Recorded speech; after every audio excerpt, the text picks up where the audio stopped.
الأغصان غرد مدى الأزمان عن أهل وحي الله عن حملة القرآن يا بلبل الأغصان غرد مدى الأزمان عن أهل وحي الله عن حملة القرآن في عالم الإنسان كل له ميدان وليس أعلى شان من حملة القرآن. بسم اللہ الرحمن الرحیم. یہ ذہن میں رہے کہ سورۃ فاتحہ قرآن مجید کے آغاز میں لکھی بھی ہوئی ہے، ہم پڑھتے بھی ہیں، لیکن سورۃ فاتحہ کو قرآن مجید کے پہلے پارے کا جزو نہیں بنایا گیا. قرآن مجید کا پہلا پارہ وہ الف لام میم سے شروع ہوتا ہے. آپ یوں بھی کہہ سکتے ہیں کہ قرآن مجید کا اصل ٹیکسٹ الف لام میم سے شروع ہوتا ہے، اور سورہ فاتحہ کی حیثیت قرآن مجید کے دیباچے اور اس کے انٹروڈکشن کی ہے کہ اس کو ہر نماز کا جز بنایا گیا ہے. قرآن مجید کا یہ جز ہے، لیکن اس کا ریگولر ٹیکسٹ جو ہے وہ الف لام میم سے شروع ہوتا ہے. بسم اللہ الرحمن الرحیم. الف لام میم یہ حروف مقطعات ہیں، ان کے حتمی معنی کسی کو معلوم نہیں ہے. ذالک الکتاب لا ریب فیہ، یہ وہی کتاب ہے بلا شبہ، اس میں کوئی شک نہیں، جس کا انتظار تھا، جس کا ذکر تورات و انجیل میں تھا، جس کا ذکر حضرت ابراہیم علیہ السلام نے کیا تھا. یہ وہی کتاب ہے. ھدی للمتقین، یہ اللہ سے ڈرنے والوں کے لیے ہدایت ہے. یعنی ڈھیٹ آدمی اور نہ ڈرنے والا آدمی، اس کے لیے کوئی قانون نہیں ہوتا. جو پاکستان کی حکومت سے ڈرتا ہے وہ اس کے قوانین کی پابندی کرے گا، اور جو حکومت کی رٹ کو چیلنج کرتا ہے وہ پاکستان کے قوانین کی پابندی نہیں کرتا، ان کی دھجیاں بکھیرتا ہے. تو اللہ تعالیٰ کا یہ قانون، اللہ تعالیٰ کی طرف سے نازل ہونے والی یہ ہدایت ویسے تو سب انسانوں کے لیے نازل کی گئی، لیکن اس سے فائدہ صرف وہی اٹھائیں گے جو اللہ سے ڈرنے والے ہیں، جو اللہ تعالیٰ کو اپنا رب سمجھتے ہیں، اس کی بڑائی کو تسلیم کرتے ہیں، اس کی حکومت کو مانتے ہیں، اس کی رٹ کو تسلیم کرتے ہیں. تو ھدی للمتقین یہ متقیوں کے لیے ہدایت ہے. الذین یؤمنون بالغیب، جو غیب میں رہتے ہوئے، جو غیب پر ایمان لاتے ہیں. یعنی غیب کا بالعموم ترجمہ ان سین کیا جاتا ہے انگریزی میں، یعنی جو ہمارے طبعی قوانین ہیں ان سے بیونڈ ہے، وہ غیب ہے. چونکہ اللہ تعالیٰ جو ہے وہ طبعی قوانین کے اندر نہیں آتا، نہ اسے ہم دیکھ سکتے ہیں، نہ اس کی آواز سن سکتے ہیں، نہ اس کی خوشبو محسوس کر سکتے ہیں، نہ ہی زبان میں اس کا کوئی ذائقہ محسوس کر سکتے ہیں، نہ اللہ تعالیٰ کو ہم چھو سکتے ہیں، اور نہ ان ذرائع سے ہم اللہ تعالیٰ کو ویریفائی کر سکتے ہیں. تو لہٰذا وہ ہے پرے سرحد ادراک سے اپنا مسجود، تو وہ غیب ہے. یؤمنون بالغیب، وہ غیب پر ایمان رکھتے ہیں. وَيُقِيمُونَ الصَّلَاةَ وَمِمَّا رَزَقْنَاهُمْ يُنْفِقُونَ، اور نماز قائم کرتے ہیں اور جو کچھ ہم نے انہیں عطا کیا ہے اس میں سے خرچ کرتے ہیں. وَالَّذِينَ يُؤْمِنُونَ بِمَا أُنزِلَ إِلَيْكَ، اور وہ جو مانتے ہیں اس کو جو آپ پر نازل کیا گیا اے نبی صلی اللہ علیہ وسلم، وَمَا أُنزِلَ مِن قَبْلِكَ، اور آپ سے پہلے نازل فرمایا گیا. وَبِالْآخِرَةِ هُمْ يُوقِنُونَ، اور وہ آخرت پر یقین رکھتے ہیں. بالعموم کچھ چیزیں جو ہیں وہ بڑے غیر محسوس طریقے سے، وہ جو ہم نے ابتدا میں نوٹ کیا کہ شیطان سے اللہ تعالیٰ کی پناہ حاصل کرنی بڑی ضروری ہے. اگر اللہ تعالیٰ ہمیں پروٹیکٹ نہیں کرے گا، ہم قرآن مجید پڑھتے ہوئے بھی گمراہ ہو جائیں گے، اور ہم قرآن مجید جس راستے پر ہمیں لے کے جانا چاہتا ہے اس ٹریک پر نہیں چڑھ سکیں گے. اب بالعموم ہم میں سے وہ لوگ کہ جو اللہ کے فضل و کرم سے دیندار بھی ہیں، لیکن شیطان چپکے سے انہیں ڈائیورٹ کرتا رہتا ہے، جس کا ہمیں احساس بھی نہیں ہوتا. مثال کے طور پر اگر میں آپ سے پوچھوں کہ آپ دین اسلام کو ایک لفظ میں بیان کریں تو میرا خیال ہے کہ 99% لوگ کہیں گے کہ اسلام دین توحید ہے. کون سی قیامت آئی ہے کہ ایک لفظ میں بیان کرنا ہے؟ لیکن بہرحال ایک سوال ہے، بڑا انٹرسٹنگ سوال ہے کہ ایک لفظ میں خلاصہ بیان کر دو، تو وہ کیا ہے؟ وہ ایمان باللہ ہے، ایمان جو توحید ہے.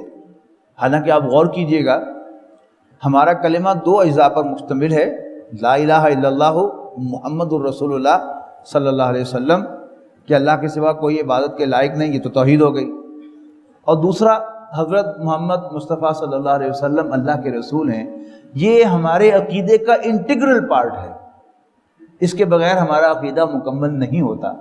اور اگر کوئی قیامت آئی گئی ہے کہ آپ نے اختصار کرنا ہے تو کلمہ طیبہ کا اختصار لا الہ الا اللہ نہیں، محمد رسول اللہ ہے صلی اللہ علیہ وسلم، اس لیے کہ کوئی شخص جتنا مرضی مواحد ہو، اللہ تعالیٰ کو توحید کے ساتھ مانتا ہو، لیکن جب تک وہ حضرت محمد مصطفیٰ صلی اللہ علیہ وسلم کو اللہ کا رسول نہیں مانتا، وہ دائرہ اسلام میں داخل نہیں ہو سکتا۔ یعنی محمد الرسول اللہ لا الہ الا اللہ میں انکلوسیو نہیں ہے، لیکن اگر کوئی شخص صرف اتنا کہہ دے کہ میں حضرت محمد مصطفیٰ صلی اللہ علیہ وسلم کو اللہ کا رسول مانتا ہوں اور دیر بائی میں ان کی لائی ہوئی ہر بات کو حرف آخر سمجھتا ہوں، تو وہ دائرہ اسلام میں داخل ہو جاتا ہے، اس لیے کہ نبی اکرم صلی اللہ علیہ وسلم جو تعلیمات لے کے آئے ان میں سر فہرست کیا ہے؟ لا الہ الا اللہ ہے۔ یہ ایک بڑی کلیور موو ہے کہ یہودی بھی ہمیں مسلمان معلوم لگنے لگیں کہ وہ بھی مسلمان ہیں اس لیے کہ اللہ تعالیٰ کو ایک مانتے ہیں، سکھ بھی ہمیں مسلمان دکھنے لگیں اس لیے کہ وہ اللہ تعالیٰ کو ایک مانتے ہیں، حالانکہ ہم میں سے کوئی شخص، کوئی مسلمان شعوری طور پر یہ نہیں مانتا کہ جو شخص نبی اکرم صلی اللہ علیہ وسلم کو اللہ کا رسول نہ مانے وہ بھی مسلمان ہے، لیکن ایک شوشہ چھوڑ دیا، ایک کنفیوژن کریٹ کر دیا۔ ابھی آگے جا کر پھر اس کی وضاحت آئے گی دوسرے رکوع میں۔ تو والذین یؤمنون بما انزل الیک وما انزل من قبلک وبالآخرۃ هم یوقنون، یعنی آخرت کا، یعنی اس کو ہلکا سمجھنا اور سمجھنا تو بس اصل تو ایمان باللہ ہے، اور بس اللہ کو مان لیا، رسول کو مان لیا، اور ہمارے کلمے میں آخرت کا تذکرہ نہیں ہے۔ حالانکہ پھر نوٹ کیجئے نبی اکرم صلی اللہ علیہ وسلم نے آپ کے ابتدائی خطبات جن میں آپ نے اپنا تعارف کروایا ہے ان میں آپ نے لازماً آخرت کا ذکر کیا ہے، خواہ وہ خطبہ ہو جو آپ نے اپنے خاندان بنو ہاشم کو کے سامنے دیا، یا وہ مشہور خطبہ ہو جو نبی اکرم صلی اللہ علیہ وسلم نے اہل مکہ کے سامنے کوہ صفا پر کھڑے ہو کر دیا تھا۔ ان دونوں میں اصل بات کیا تھی؟ سادہ لفظوں میں کہ تم مجھے سچا مانتے ہو؟ میں نے کہا جی بالکل مانتے ہیں، آپ نے کبھی دھوکہ نہیں دیا، آپ نے کبھی جھوٹ نہیں بولا، تو پھر میں تمہیں خبر دیتا ہوں کہ تم سب مرنے کے بعد دوبارہ زندہ کیے جاؤ گے اور اپنے رب کے سامنے پیش کیے جاؤ گے۔ لیکن بڑے آرام سے ہم اس آخرت کو بیچ میں سے نکال دیتے ہیں جو ایک فتنے سے کم نہیں ہے۔ اولئک علی ھدی من ربہم، یہی وہ لوگ ہیں جو اپنے رب کی جانب سے ہدایت پر ہیں، سیدھے راستے پر ہیں، واولئک ھم المفلحون، اور یہی فلاح پانے والے ہیں۔ ان الذین کفروا سواء علیہم،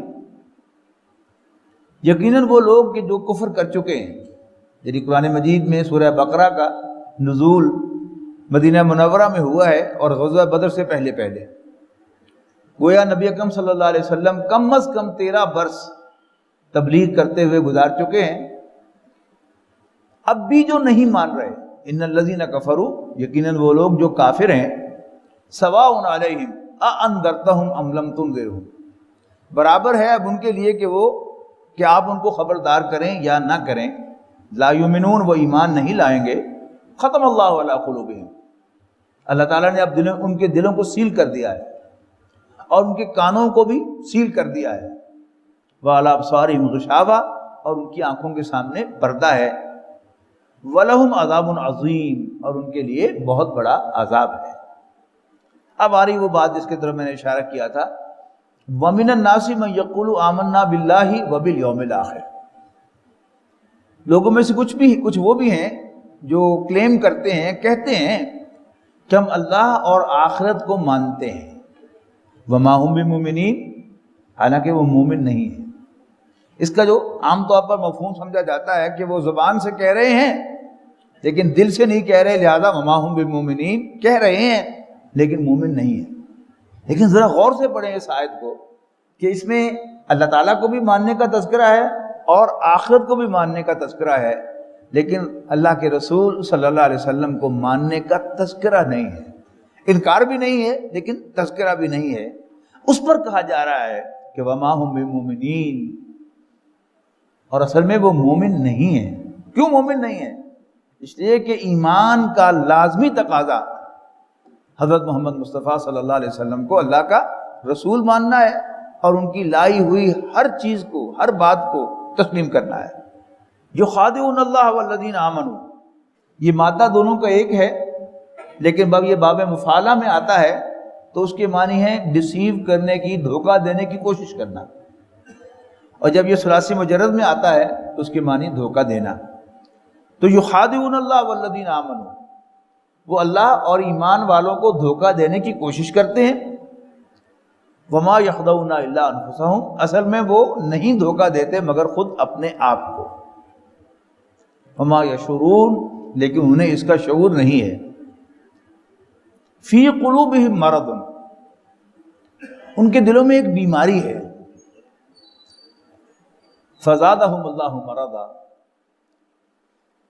بس اللہ تعالیٰ انہیں اس بیماری میں اور زیادہ بڑھا دے گا اور دھکیل دے گا۔ وَلَهُمْ عَذَابٌ علیم، ان کے لیے ایک دردناک عذاب ہے۔ بما کانوا یکذبون، ان کے جھوٹ بولنے یا اس جھوٹے کردار کی وجہ سے۔ اب یہ دل کی جس بیماری کا ذکر ہے فی قلوبہم مرض، یہ اس دل کی بیماری نہیں ہے جو ہمیں ان آنکھوں سے نظر آتا ہے۔ ہمارے جب ہم سینے کو کھولتے ہیں، انسانی سینے کو، یا کسی بھی جانور کا ہم اس کو ذبح کرنے کے بعد اس کا سینہ کھولتے ہیں تو ہمیں اس میں پھیپھڑوں کے اندر پڑا ہوا دل نظر آتا ہے۔ یہ کیا ہے؟ یہ نظر آنے والا دل ہے، یہ ہارڈ ویئر ہے انسان کا جو نظر آتا ہے۔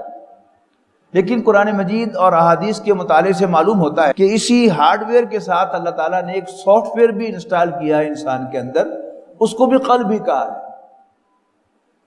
قرآن مجید میں اس کی دلیل کیا ہے کہ سورہ حج میں فرمایا گیا انہا لا تعمى الابصار، یقیناً یہ آنکھیں اندھے نہیں ہوا کرتی، ولیکن تعمى القلوب التي في الصدور، اصل میں اندھے وہ دل ہو جایا کرتے ہیں جو سینوں کے اندر ہے۔ اور نبی اکرم صلی اللہ علیہ وسلم نے تقوی کے بارے میں بہت واضح الفاظ میں ارشاد فرمایا التقوی ہاہنا، التقوی ہاہنا، التقوی ہاہنا، تقوی یا خوف خدا یہاں ہوتا ہے، یہاں ہوتا ہے، یہاں آتا ہے۔ مطلب کیا ہے کہ انسان کے ذہن میں اللہ تعالیٰ کے وجود کے لیے، اس کی عظمت کے لیے کتنے ہی دلائل ہوں اور وہ کتنا ہی زوردار اس پر درس اور خطاب دے سکتا ہو، لیکن جب تک اس کے دل میں خوف خدا نہیں ہوتا وہ علم اس کے کسی کام کا نہیں ہے۔ لیکن جب انسان کے دل میں خوف پیدا ہوتا ہے تو پھر انسان راہ راست پر آتا ہے۔ وہ جو شیخ مولانا روم نے کہا تھا کہ علم را در تنزنی مارے بوت، کہ علم اگر یہ انسان کے جسم کی حد تک ہو، اس کے دل پر ہو، اس کے جسم پر ہو، تن پر ہو، یعنی دماغ میں ہو، تو وہ کیا ہے؟ مارے بوت، وہ سانپ ہے۔ اور علم را در دل زنی جارے بوت، اور اگر یہ علم انسان کے دل میں اتر جائے تو پھر وہ اس کا دوست ہے، اس کو بینیفٹ دیتا ہے۔ تو یہاں پر کس قلب کی بیماری کا ذکر ہے؟ وہ جو سافٹ ویئر ہے جو انسان کو ڈرائیو کرتا ہے۔ یہ میں دونوں کمپیوٹر کی اصطلاحات استعمال کرتا ہوں اور ہم سب اب کمپیوٹر سے اس قدر واقف ہیں کہ ہم اس کو سمجھ سکتے ہیں کہ ہارڈ ویئر کیا ہے۔ ڈیسک ٹاپ ایک ہارڈ ویئر ہے، لیپ ٹاپ ایک ہارڈ ویئر ہے، نوٹ بک ایک ہارڈ ویئر ہے، اور ہمارا سب کا اینڈرائڈ فون جو ہے جو ہماری جیب کے اندر ہے وہ بھی کیا ہے؟ ایک ہارڈ ویئر ہے۔ لیکن کوئی اور بھی ہارڈ ویئر آ سکتا ہے اس سے بھی زیادہ سوفسٹیکیٹڈ، لیکن اس کی ایل سی ڈی کیا شو کرتی ہے؟ جو کچھ جو سافٹ ویئر اس کے اندر لوڈ کیا ہوا ہے۔ ایک ہی سافٹ ویئر آپ ہارڈ ویئر میں لوڈ کر دیں، انسٹال کر دیں، یا اس کو آپ لیپ ٹاپ میں انسٹال کر دیں یا اینڈرائڈ فون میں انسٹال کر دیں، تو اس کی ایل سی ڈی آپ کو ایک ہی چیز دکھائے گی اور ویسے ہی سارے فنکشنز آپ کو دے گی۔ تو انسان کا جو اصل جو ڈرائیو کرتا ہے انسان کو، اس کا وہ سافٹ ویئر ہوتا ہے۔ مثلاً ایک چیز آپ کو پسند ہے، دلائل کا انبار لگا دیا جائے اس کے خلاف، پھر بھی جب تک آپ اس کو پسند کرتے ہیں، آپ کے دل میں وہ چیز کھبی ہوئی ہے تو آپ اس کو چھوڑ کبھی نہیں سکتے۔ وائس ورثہ، کسی چیز کے ساتھ آپ کو نفرت ہے اور دنیا جہان کے دلائل جو ہیں وہ آپ کے سامنے لا کے رکھے جائیں، اس کے حق میں پھر بھی جب تک آپ کا دل نہیں مانے گا آپ کنونس نہیں ہوں گے اور آپ کی نفرت ختم نہیں ہوگی۔ اب یہ محبت نفرت اس کو آپ دماغ میں ڈھونڈے تو آپ کو کہیں نہیں ملے گی۔ ساری فزیولوجی کی کتابیں جو ہیں وہ اٹھا کے آپ دیکھ لیں، وہاں آپ کو یہ محبت اور نفرت جو ہے اس کا کوئی تذکرہ نہیں ملے گا، کوئی سینٹر نہیں ملے گا کہ یہاں محبت ہوتی ہے اور یہاں نفرت ہوتی ہے۔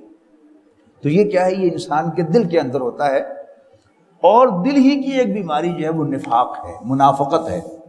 اور منافقت کا اصل تعلق جو ہے وہ اللہ تعالیٰ کے رسول صلی اللہ علیہ وسلم کو دل سے نہ تسلیم کرنے کے بارے میں ہے، جیسا کہ اس آیت سے معلوم ہو رہا ہے کہ وَمِنَ النَّاسِ مَن يَقُولُ آمَنَّا بِاللَّهِ وَبِالْيَوْمِ الْآخِرِ وَمَا هُم بِمُؤْمِنِينَ۔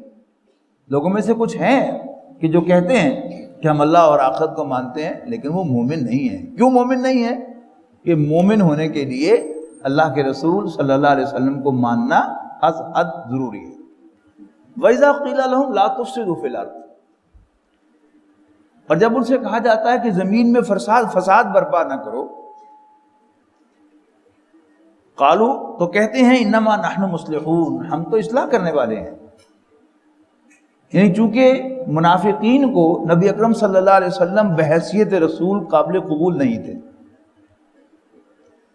آپ کو وہاں ایک فیصلہ کن سیاسی کردار تو آپ کا ہو گیا تھا کہ جب اوس و خزرج نے بھی اور یہود کے تینوں قبائل نے بھی یہ مان لیا کہ ہم ٹیبل پر بیٹھ کر اپنے معاملات کو طے کریں گے، اور اگر ہم گفت و شنید سے اپنے معاملات طے نہ کر سکیں تو پھر نبی اکرم صلی اللہ علیہ وسلم کا فیصلہ آخری ہوگا۔ لیکن سیاسی طور پر تو کسی سے اختلاف کیا جا سکتا ہے، لیکن کسی نبی سے اختلاف نہیں کیا جا سکتا۔ تو چونکہ انہوں نے دل سے نبی اکرم صلی اللہ علیہ وسلم کو اللہ کا پیغمبر تسلیم نہیں کیا، لہذا اب وہ ان کے دلوں کے اندر وہ بیماری رہی، اور بیماری جو ہے آپ کے اندر ہو تو وقتاً فوقتاً اپنا اظہار کرتی رہتی ہے۔ کہیں آپ کو بخار ہو جائے گا، کہیں آپ کو کھانسی آنی شروع ہو جائے گی، کبھی ہچکی آنی شروع ہو جائے گی، کبھی جو ہے آپ کو کمزوری کا احساس ہوگا، کبھی جو ہے وہ کوئی ذہنی بیماری ہے تو آپ غصے میں آ جائیں گے، یعنی اس کے مینیفیسٹیشنز ہوں گی اور اس کے علامات جو ہیں وہ ظاہر ہوتی رہیں گی۔ تو عبداللہ ابن ابی جو منافقین کا سردار تھا، نبی اکرم صلی اللہ علیہ وسلم صحابہ کی محفل میں کچھ ارشاد فرماتے تھے، اور وہ ایک سافٹ سا تبصرہ کرتا تھا اپنے ساتھیوں کے سامنے، جسے سچے مسلمان بھی سن لیتے تھے۔ آفٹر آل یہ بھی تو انسان ہی ہے نا۔ اب اگر کسی سچے مسلمان نے اس کو کنفرنٹ کیا کہ یہ کیا کہا تم نے، تو آگے سے کہتا تھا بس تمہاری مینٹیلٹی گندی ہے، مینٹیلٹی خراب ہے تمہاری۔ میرا مطلب تھا کہ شخصیت پرستی پیدا نہ ہو جائے۔ حالانکہ مقصد اس کا صاف ظاہر تھا کہ نبی اکرم صلی اللہ علیہ وسلم کو رسول مان کر ایسے سر پہ نہ چڑھا دیا جائے کہ ان کی ہر بات مان لی جائے۔ اب یہ کیا تھا؟ نبی اکرم صلی اللہ علیہ وسلم کی حیثیت کو انڈرمائن کرنا، نبی اکرم صلی اللہ علیہ وسلم کی بنیادی حیثیت کو تسلیم کرنے سے لوگوں کو روکنا۔ اس سے بڑا فساد کوئی نہیں ہو سکتا۔ تو جب ان سے کہا جاتا تھا زمین میں فساد نہ پھیلاؤ، اس کی اور بہت سی باتیں تھیں، تو میں نے ایک مثال آپ کو دی ہے کہ زمین میں فساد نہ پھیلاؤ، قالوا انما نحن مصلحون، تو کہتے تھے ہم تو اصلاح کرنے والے ہیں۔ الا انہم هم المفسدون، سن لو، آگاہ ہو جاؤ، یہی فسادی ہیں، ولکن لا یشعرون، لیکن انہیں شعور نہیں ہے۔ یعنی وہ جو سردار تھا ان کا، وہ تو شعوری طور پر کرتا تھا، لیکن جو باقی اس کے ساتھی تھے ان میں سے ایک بہت بڑی تعداد وہ تھی کہ وہ غیر شعوری طور پر یہ حرکت کر رہی تھی۔ اور یہی وہ حرکت ہے ہم میں سے بہت سے لوگوں سے ہو جاتی ہے۔ اللہ کے فضل و کرم سے بحیثیت مجموعی مسلمان نبی اکرم صلی اللہ علیہ وسلم سے محبت کرتے ہیں، اور یہی اسلام کی سب سے بڑی اسٹرینتھ ہے۔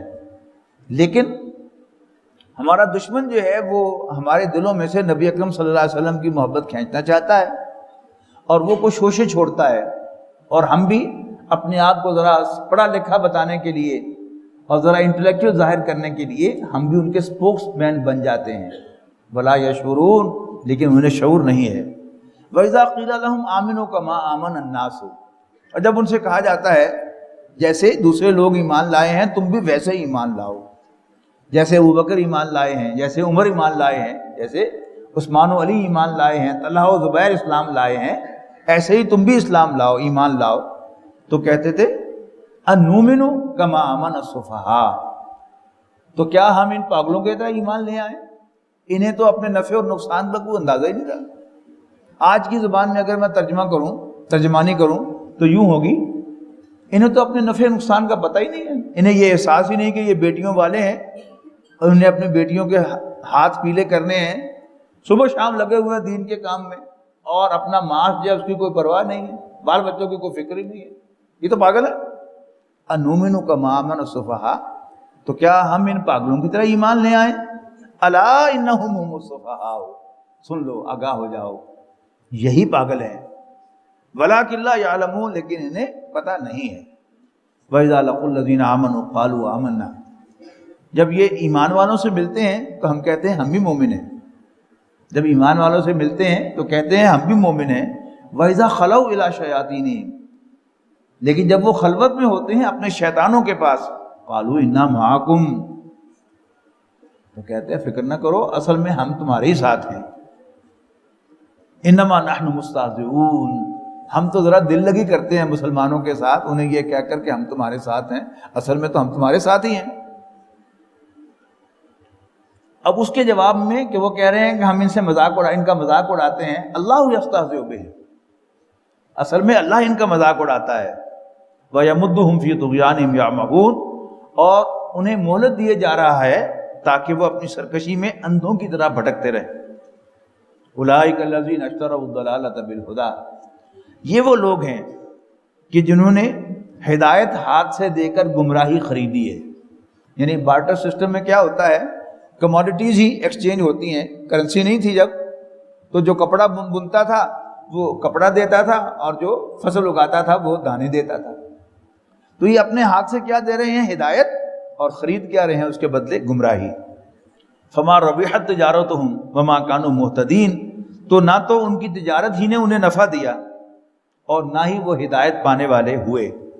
مثلہم کمثل الذی استوقد نارا، ان کی مثال اس شخص کی سی ہے، یعنی ان کی مثال ایسے ہے، یوں کہیے ان کی مثال ایسے ہے کہ جیسے کوئی شخص آگ روشن کرے، فلما اضاءت ما حولہ، پھر جب اس آگ کی روشنی سے ماحول روشن ہو جائے، ذہب اللہ من نورہم، تو اللہ تعالیٰ ان کی بینائی چھین لے، وترکہم فی ظلمات لا یبصرون، اور انہیں اندھیروں میں بھٹکتے ہوئے چھوڑ دے تاکہ وہ کچھ بھی دیکھ نہ پائیں۔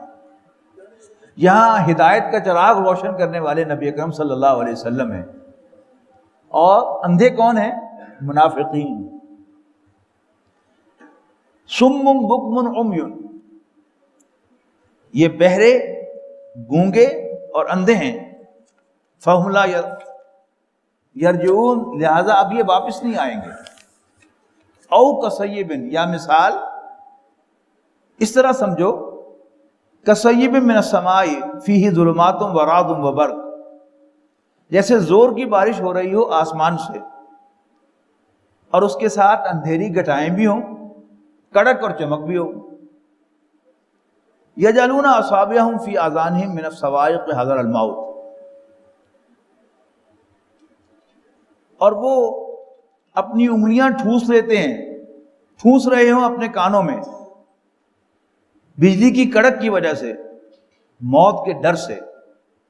واللہ محیط بالکافرین، اور اللہ تعالیٰ کافروں کو گھیرے ہوئے ہے۔ یکاد البرق یخطف ابصارہم، قریب ہے کہ یہ بجلی اچک کر لے جائے ان کی بصارت کو، ان کی بینائی کو، ان کی ویژن کو۔ کلما اضاء لہم مشوا فیہ، ہر مرتبہ جب بجلی چمکتی ہے ان پر تو کچھ چل لیتے ہیں اس کی روشنی میں۔ وَإِذَا أَظْلَمَ عَلَيْهِمْ قَامُوا، اور جب پھر اندھیرا چھا جاتا ہے تو کھڑے ہو جاتے ہیں۔ وَلَوْ شَاءَ اللَّهُ لَذَهَبَ بِسَمْعِهِمْ وَأَبْصَارِهِمْ، اگر اللہ چاہے تو ان کی سماعت اور بصارت لے جائے۔ ان اللہ علی کل شیء قدیر، بے شک اللہ تعالیٰ ہر چیز پر قادر ہے۔ یا ایھا الناس اعبدوا ربکم الذی خلقکم والذین من قبلکم لعلکم تتقون، لوگوں اپنے رب کی بندگی اختیار کرو، اپنے رب کی عبادت کرو، الذی خلقکم، جس نے تمہیں پیدا کیا، والذین من قبلکم، اور تم سے پہلوں کو بھی، لعلکم تتقون، تاکہ تم اللہ سے ڈرنے والے بن جاؤ، متقی بن جاؤ۔ الذی جعل لکم الارض فراشا، کس اللہ سے ڈرنے والے بن جاؤ؟ جس نے تمہارے لیے زمین کو بچھونا بنایا، بستر بنایا، والسماء بناء، اور آسمان کو چھت بنایا، وانزل من السماء ماء، اور آسمان سے پانی اتارا، فاخرج به من الثمرات رزقا لکم، اور اس پانی کے ذریعے سے نکالے اس نے طرح طرح کے میوے تمہارے کھانے کے لیے، فلا تجعلوا للہ اندادا، پس تم اللہ تعالیٰ کے ساتھ کوئی مد مقابل نہ بناؤ۔ یہ بالکل قریب قریب کے الفاظ ہیں، ضد اور ند۔ ضد کیسے؟ اپوزٹ کو، اور ند کہتے ہیں اوپوننٹ کو، یعنی اپوزٹ اور اوپوننٹ کا فرق اب سب لوگ سمجھتے ہیں، تو یہ ذہن میں رکھیے گا، ولا فلا تجعلوا للہ اندادا، بس تم اللہ تعالیٰ کے مد مقابل نہ ٹھہراؤ، وانتم تعلمون، جانتے بوجھتے ہوئے۔ وَإِن كُنتُمْ فِي رَيْبٍ مِّمَّا نَزَّلْنَا عَلَىٰ عَبْدِنَا، اب یہاں پر اصل میں یا ایھا الناس سے قرآن مجید کی اصل دعوت جو ہے وہ سامنے رکھی جا رہی ہے۔ اس کا نقطہ آغاز کیا ہے؟ اللہ تعالیٰ کو ماننا، اور پھر آخرت کا ڈر، وہ تقویٰ کے لفظ کے اندر آ گیا۔ اب نبی اکرم صلی اللہ علیہ وسلم کو اللہ کا رسول تسلیم کرنا، جیسا کہ میں نے پہلے عرض کیا کہ یہ دین کا انٹیگرل پارٹ ہے، اس کو دین سے علیحدہ نہیں کیا جا سکتا۔ اور نبی اکرم صلی اللہ علیہ وسلم کے رسول ہونے کی دلیل کیا ہے؟ قرآن مجید۔ رسول اللہ صلی اللہ علیہ وسلم کلیم کر رہے ہیں کہ یہ کلام ان کا اپنا نہیں ہے، یہ ان پر اللہ تعالیٰ کی طرف سے نازل کیا جا رہا ہے۔ نبی اکرم صلی اللہ علیہ وسلم کے اس کلیم کو مان لینا ہی گویا دائرہ اسلام میں داخل ہونا ہے۔ تو وَإِن كُنتُمْ فِي رَيْبٍ مِّمَّا نَزَّلْنَا عَلَىٰ عَبْدِنَا، اور اگر تمہیں کوئی شک ہے اس کلام کے بارے میں جو ہم اپنے بندے پر نازل کر رہے ہیں صلی اللہ علیہ وسلم، فَاتُوا بِسُورَةٍ مِّن مِّثْلِهِ، تو پھر اس جیسی کوئی ایک ہی صورت لے آؤ، وَادْعُوا شُهَدَاءَكُمْ، اور پھر اپنے حمایتیوں کو بلا لو، یعنی مل جل کر کر لو، اکیلے نہیں، اللہ کے علاوہ، ان کنتم صادقین، اگر تم سچے ہو۔ سچے کس میں ہو؟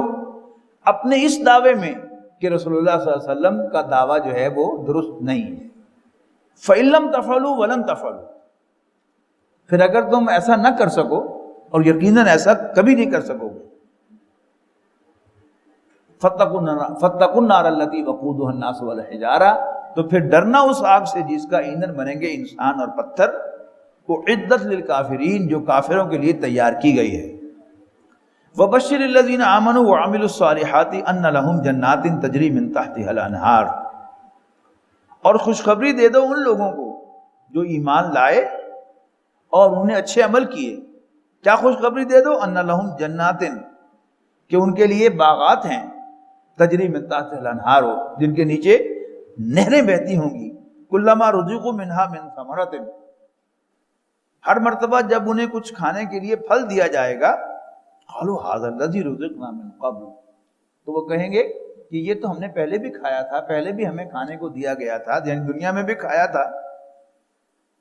وَأُتُوا بِهِ مُتَشَابِهًا، اگرچہ ان کو ملتے جلتے دیے جائیں گے دنیا کے پھلوں سے، یعنی دکھنے میں وہ تو انار ہی ہوگا جو دنیا میں کھاتے آئے تھے ہم، لیکن جب وہ اس انار کو چکھیں گے تو انہیں اندازہ ہوگا کہ وہ سم تھنگ ڈفرنٹ۔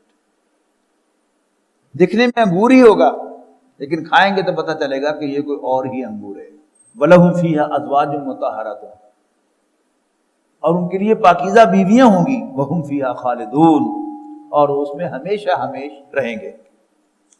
ان اللہ لا یستحی ان یضرب مثلا ما بعوضۃ فما فوقها، بے شک اللہ تعالیٰ ہیزیٹیٹ نہیں کرتا کہ وہ مثال بیان کرے مچھر یا اس سے بھی کسی حقیر شے کی۔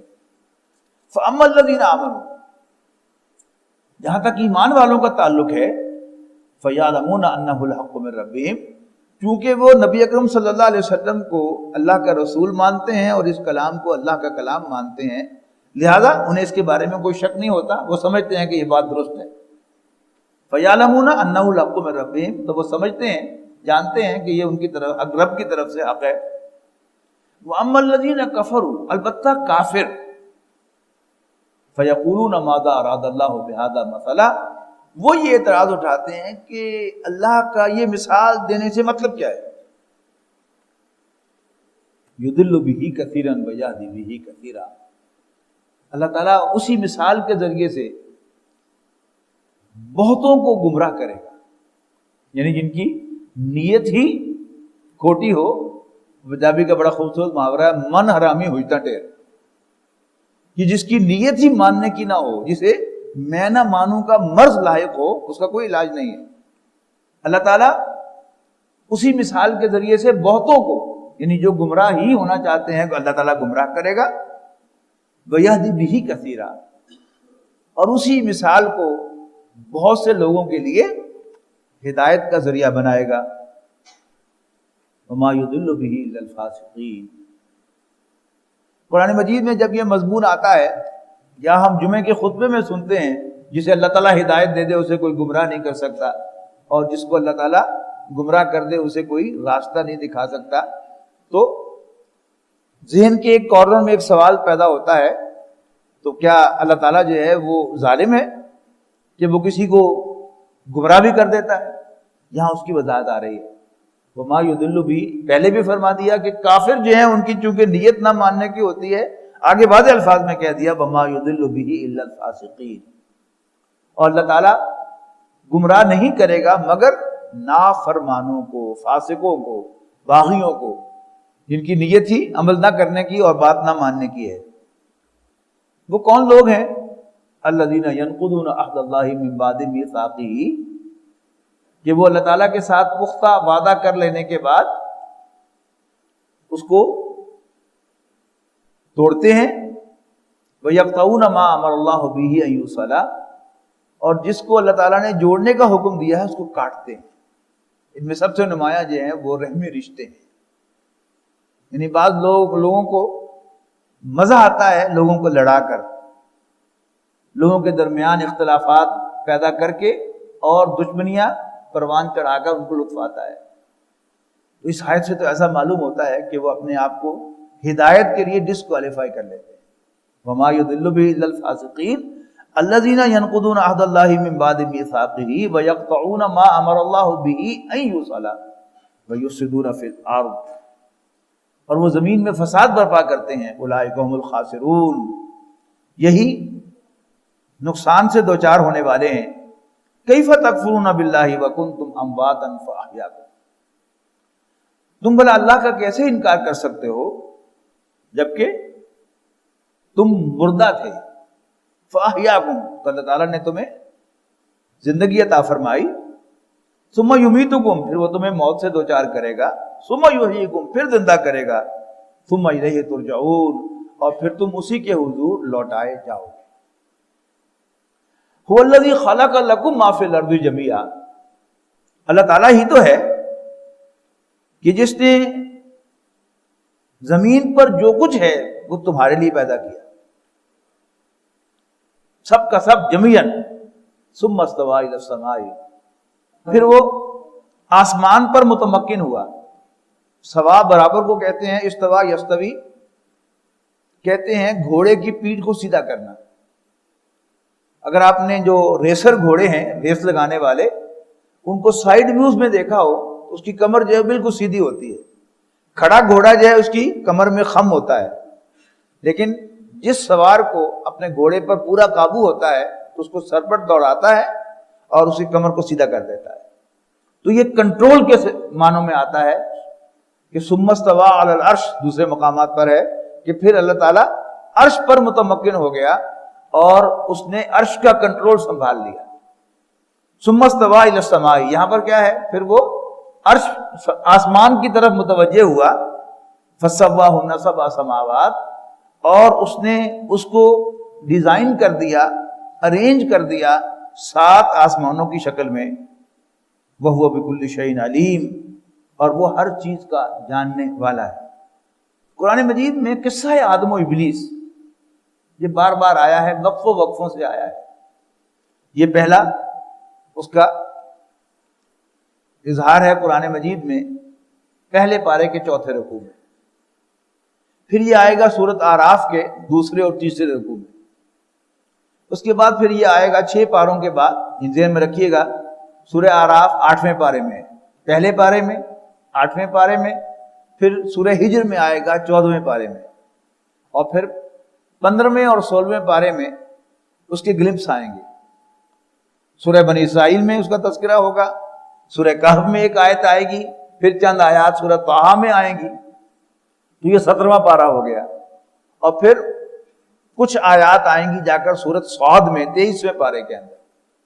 تو آپ حساب لگائیں کہ جو شخص ریگولرلی قرآن مجید کی تلاوت کرتا ہے اور روزانہ ایک پارہ تلاوت کرتا ہے تو وہ ہر ہفتے قصہ آدم و ابلیس ضرور پڑھے گا، جہاں اس پہ ہدایت کے کئی پہلو ہوں گے. کم سے کم ایک تو اس کی سرفیس پر ہے کہ یہ 2 کرداروں کی کہانی ہے. ایک کردار اللہ تعالیٰ کا فیوریٹ کردار ہے اور ایک اللہ تعالیٰ کا کنڈیمڈ کردار ہے. حالانکہ اللہ تعالیٰ کی نافرمانی دونوں سے ہوئی. شیطان نے بھی اللہ تعالیٰ کی نافرمانی کی، اللہ تعالیٰ نے اس کی جواب طلبی فرمائی، اور آدم و حوا سلام علیہا سے بھی، علیہما سے بھی اللہ تعالیٰ کی نافرمانی کی ہوئی اور ان سے بھی اللہ تعالیٰ نے جواب طلبی فرمائی. لیکن جو جواب طلبی کا رسپانس تھا وہ بالکل ایک دوسرے کا اپوزٹ تھا. جب شیطان سے اللہ تعالیٰ نے دریافت کیا کہ ما منع کا اللہ تسجد اذ امرتک، اے ابلیس، اے عزازیل، یہ اس کا نام تھا، جن تھا یہ، کس چیز نے تجھے روکا سجدہ کرنے سے جبکہ میں نے تمہیں حکم دیا تھا، میں تمہارا رب ہوں. تو اس نے کہا کہ اصل میں تو نے اسے آگ سے، مٹی سے، تو نے مجھے آگ سے پیدا کیا اور آدم کو مٹی سے پیدا کیا. آگ انرجی ہے، I am from the world of energy اور he is just material. تو میرا اس کو سجدہ کرنا تو بنتا ہی نہیں تھا، یعنی تیرا حکم غلط تھا. آج بھی جو نافرمان آدمی ہوتا ہے، آپ کا کوئی ملازم ہو لیکن ہو ذرا ڈس اوبیڈینٹ، تو وہ اس کا معاملہ وہی ہوتا ہے چور نالے چتر. آپ اس سے کچھ کہیں گے، آپ کا حکم نہیں مانے گا، آپ پوچھیں گے بھائی کیوں، تو آپ پہ ثابت کرے گا کہ اصل میں آپ نے غلط حکم دے دیا تھا، میں نے اس لیے نہیں مانا، ورنہ آپ کا حکم صحیح ہوتا تو سر آنکھوں پر تھا.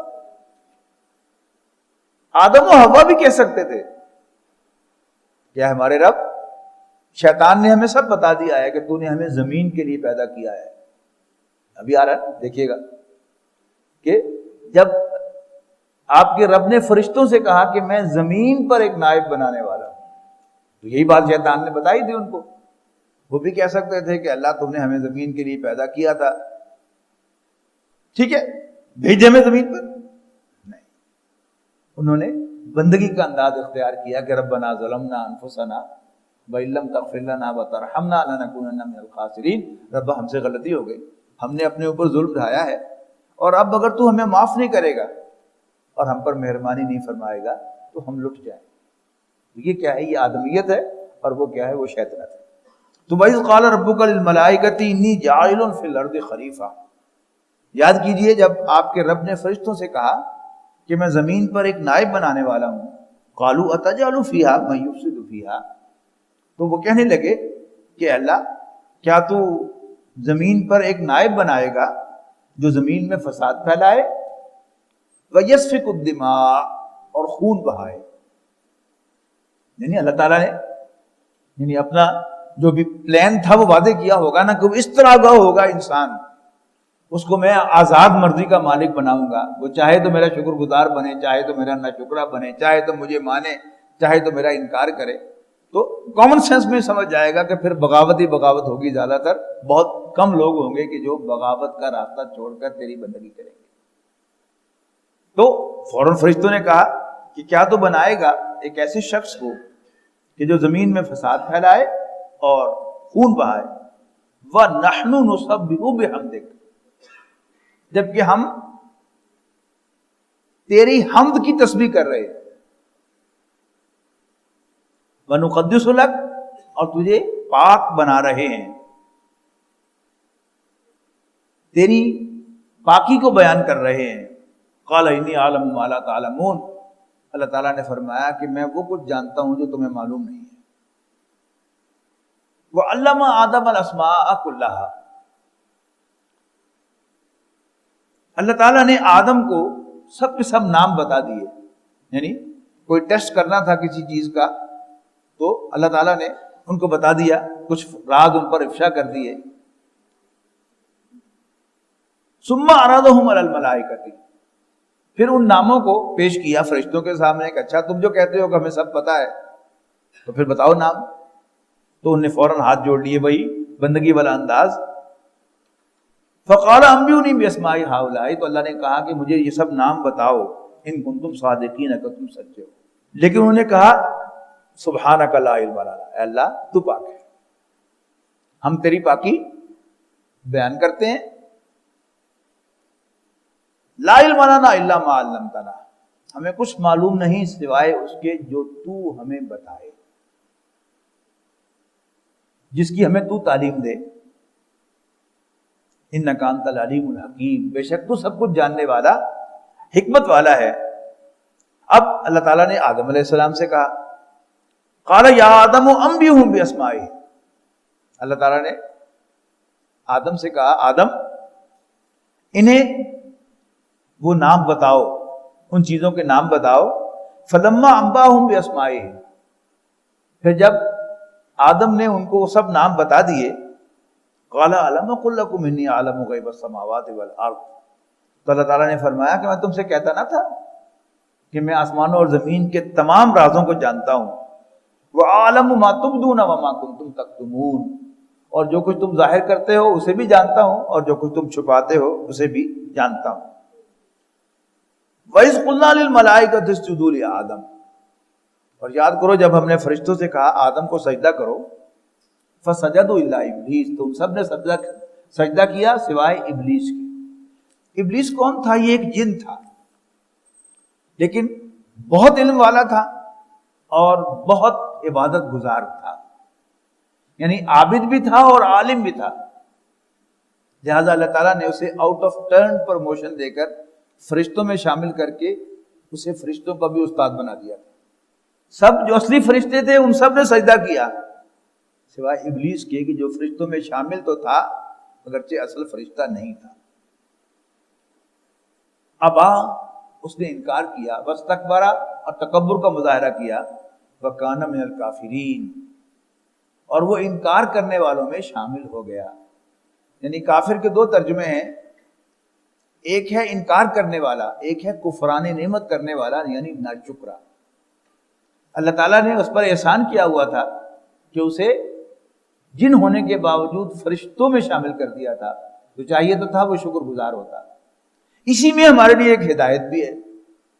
بعض اوقات انسان کسی پر رحم کھاتا ہے اور اس کو آؤٹ آف ٹرن کچھ دیتا ہے, اس کو فیور دیتا ہے, لیکن وقت آنے پر وہی ناشکرا ثابت ہوتا ہے ہمیشہ. یہی قرآن مجید کی ایک ہدایت ہے جو یہاں سے ہمیں مل رہی ہے. ابا واستکبر وکان من الکافرین وقلنا یا آدم اسکن انت وزوجک الجنہ, اور ہم نے کہا اے آدم تو اپنی بیوی کے ساتھ جنت میں سکونت اختیار کر لے. وَكُلَا مِنْهَا رَغَدًا حَيْثُ شِئْتُمَا, اور تم دونوں کھاؤ جنت میں سے جہاں سے چاہو. البتہ وَلَا تَقْرَبَا هَذِهِ الشَّجَرَةَ, تم اس درخت کے قریب نہ جانا, کہ خاص درخت تھا جس کی طرف اشارہ کیا کہ تم اس درخت کے قریب نہ جانا. فَتَكُونَ مِنَ الظَّالِمِينَ, ورنہ ظالموں میں شمار کیے جاؤ گے, زیادتی کرنے والوں میں کاؤنٹ کیے جاؤ گے. فَأَزَلَّهُمَا الشَّيْطَانُ, لیکن شیطان نے ان دونوں کو پھسلا دیا. یعنی بائبل کا جو تصور ہے وہ یہ ہے کہ اس نے حضرت حوا کو پھسلایا, اور اس میں یعنی ایو کہا جاتا ہے حضرت حوا کو انگریزی میں, آپ جانتے ہیں, اور ایول کہا جاتا ہے برائی کو.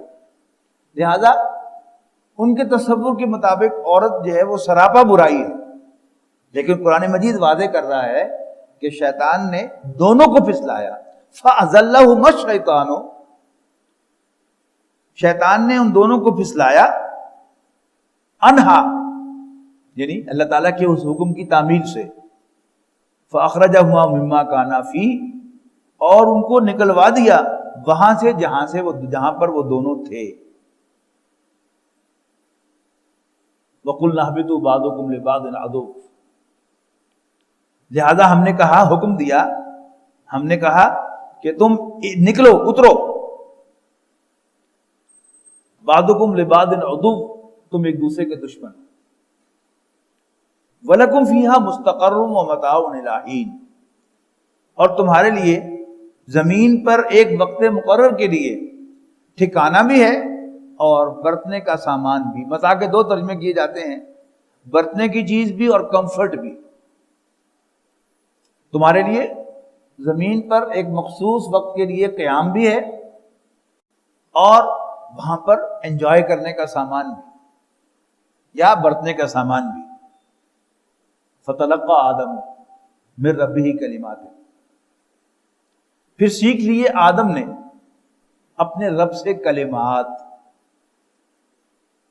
کس چیز سے کلمات؟ اللہ تعالیٰ سے توبہ کیسے کرنی ہے، اللہ تعالیٰ کو یاد کیسے کرنا ہے۔ فَتَابَ عَلَيْهِ، انہوں نے توبہ کی تو اللہ تعالیٰ نے بھی ان کی توبہ قبول فرما لی۔ إِنَّهُ هُوَ التَّوَّابُ الرَّحِيمُ، یقیناً وہ تو ہے ہی ہمیشہ توبہ کا قبول کرنے والا، رحم فرمانے والا۔ قُلْنَا اهْبِطُوا مِنْهَا جَمِيعًا، ہم نے کہا کہ تم سب کے سب اترو۔ فَإِمَّا يَأْتِيَنَّكُم مِّنِّي هُدًى، پھر جب کبھی تمہارے پاس میری جانب سے کوئی ڈائریکشن آئے، کوئی ہدایت آئے، یعنی کوئی نبی میرے طرف سے بھیجا ہوا تمہارے پاس آئے، فَمَن تَبِعَ هُدَايَ فَلَا خَوْفٌ عَلَيْهِمْ وَلَا هُمْ يَحْزَنُونَ، تو جو کوئی بھی میری رہنمائی، میری ڈائریکشن کو فالو کرے گا تو نہ تو اس کے لیے کوئی خوف ہوگا اور نہ ہی یہ لوگ کبھی غمگین ہوں گے۔ وَالَّذِينَ كَفَرُوا، البتہ وہ لوگ کہ جو کفر کی روش اختیار کریں گے، وَكَذَّبُوا بِآيَاتِنَا، اور ہماری آیات کو جھوٹا قرار دیں گے، اولئک اصحاب النار، یہ اہل جہنم ہوں گے، ہم فیہا خالدون، اس میں ہمیشہ ہمیش رہیں گے۔ وَلَقَدْ